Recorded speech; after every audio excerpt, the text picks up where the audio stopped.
At number 5, it's Pedro Oliver Ramirez. At around 11 p.m. on November 9, 1986, Pedro Oliver Ramirez claims he was driving from Seville, Spain to the town of Alcalá de Guadalajara.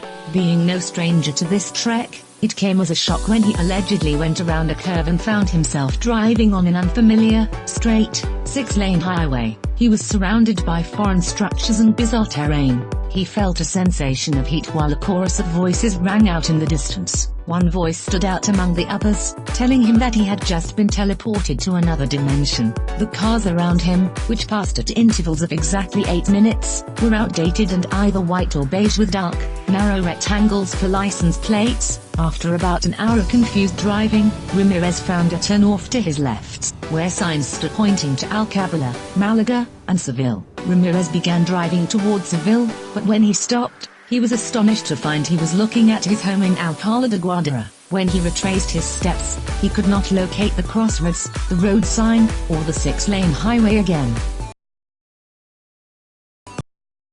At number 4, it's Gady Anton Canyon. In May 1972, 4 girls were allegedly driving back to Southern Utah University after spending their Saturday at a rodeo in Pyote. While crossing the desolate Utah-Nevada state line at around 10 p.m., they came upon a fork in the highway, where they veered to the left and began driving through Gady Anton Canyon. Suddenly, the black pavement turned to white cement. Believing they had simply taken a wrong turn, the girls headed back the way they came, but to their surprise, they were suddenly driving past grain fields and ponderosa pines with no desert in sight. They decided to stop at a roadside tavern to ask for directions but quickly changed their minds after one of the girls began screaming hysterically. 4 egg-shaped vehicles mounted on tricycle wheels with bright lights shining from the top of them began speeding after them. The petrified girls sped back through the canyon as the white cement changed back to its normal black asphalt, leading them into the familiar desert. After wrecking in a creek, leaving them with 3 flat tires,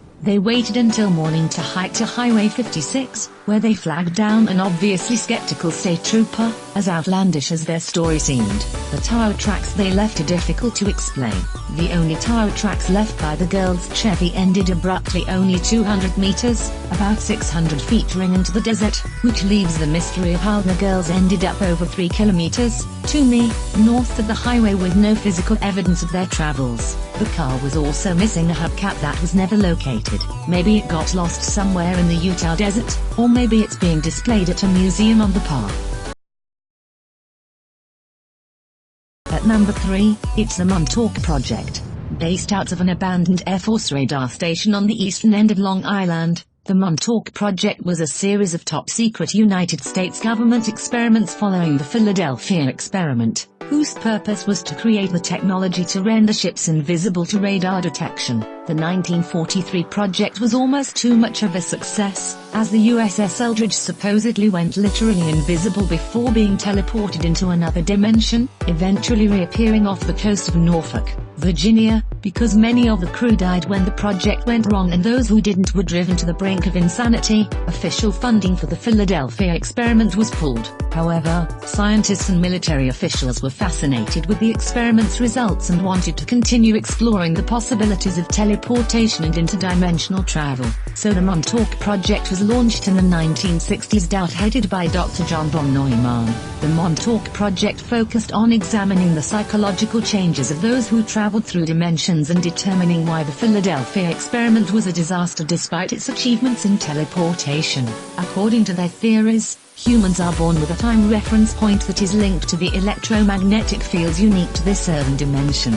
This is why such a dramatic jump to another dimensional plane was detrimental to so many of the crew, causing insanity and death. During the Montauk Project experiments, von Neumann solved this problem by creating a computer-simulated Earth and altering the body's time reference points. According to documents on the Montauk Project, von Neumann succeeded at sending people to other dimensions without consequence. However, upon the experiment's completion in 1967, a report was sent to Congress on their findings about mind control and interdimensional travel. Congress halted funding and terminated the project, fearing of mass mind control. Think these tales could never happen in real life. Find out with physics of the impossible, a scientific exploration into the world of phasors, force fields, teleportation, and time travel at Amazon.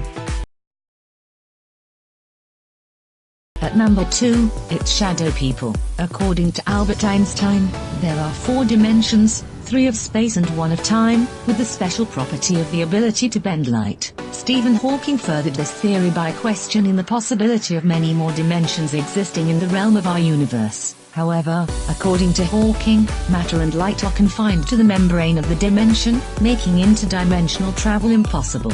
Because space-time has the ability to bend light, however, there exists the possibility that we can see the shadows of people and even galaxies from other dimensions in our own, and ours. Supposed encounters with these shadow people are common in North America. One tale describes a woman's meeting with the mysterious entities as a little girl while living in Dorchester, Massachusetts during the mid-1990s. During her first night sleeping in a new room, she claims to have seen a tall and unnatural shadow on the wall. To her surprise, the shadow stepped off the wall and glided around the room, wearing what appeared to be glasses. She saw 3 more of these shadow people near her closet. She eventually realized a large shadow was slowly enveloping the entire room, leaving her in pitch darkness before she leaped from her bed to take comfort in her grandparents' room. She believes that what she encountered that night were dimensional travelers, who most likely saw her as a shadow person.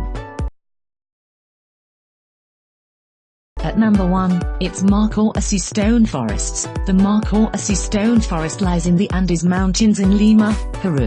The stones are almost like sculptures, taking eerie shapes like human faces, but no one is sure how they formed. As if that isn't spooky enough, the real mystery is the possibility of a dimensional door that is said to be located in the forest. According to Dr. Raul Rios Centeno, an investigator of the unexplained in Lima, a patient came to see him about her extreme case of hemiplegia, a disorder that results in a complete loss of motor function in half of the body. When he inquired about the woman's condition, she revealed that she had been camping with friends in the Marcoasi. According to the patient, they had gone out exploring late in the night and happened upon a torch-lit stone cabin filled with dancing revelers in 17th century attire. The woman said she felt an otherworldly pull toward the cabin, but she was yanked away by one of her friends before she could fully enter. The incident left the side of her body that had entered the cabin paralyzed. Her test results revealed no discernible cause for her paralysis. Centeno believes the woman experienced a dimensional shift, producing a change in her nervous system's energy flow. Many natives as well as scholars believe that a dimensional doorway exists in the stone forest of Marcoasi, which the woman and her friends may have unknowingly crossed. Hemiplegia may not be a great consolation prize, but had she not been pulled away, the woman may have been lost forever.